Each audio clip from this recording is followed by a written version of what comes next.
For sure, hindi ka na talaga matatagusan kapag ganitong panty napkin nga ang gamit mo. Huy! Problema mo ba na lagi ka natatagusan kapag red days? Nangangamba ka kapag aalis ka. Matatagusan ka kasi sobrang lakas mong reglahin. And kapag natutulog ka, lagi may tagos. Guys, I think eto na yung solusyon sa problema mo. Eto nga si Meow. Kapag bumili ka nito guys, dalawa na to, buy one take one siya. Hindi to diaper, pero napkin panty to. Buksan natin guys ha. Ito nga si Meow guys. Charan! Para siyang panty. Ewan ko na lang talaga kung magkakatagos ka pa dito. Suot nga natin guys. Ganito siya kapag sinuot.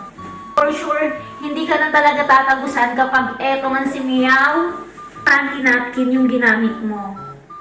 Tingnan nyo naman guys. Parang anong talaga nakapanty. Ganito siya sa likod.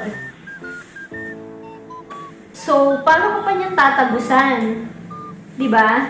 Hindi ka na nga mangangamba kapag aalis ka, kapag matutulog ka, hindi ka na mangangamba na tatagusan ka kasi nga, dito pa lang sa suot mo, cover na yan lahat. O, diba? Kung problema mo nga, lagi ka natatagusan, i-check out mo na to si Meow Panty Napkin. Yun lang po. Thank you for watching. Good evening, bye!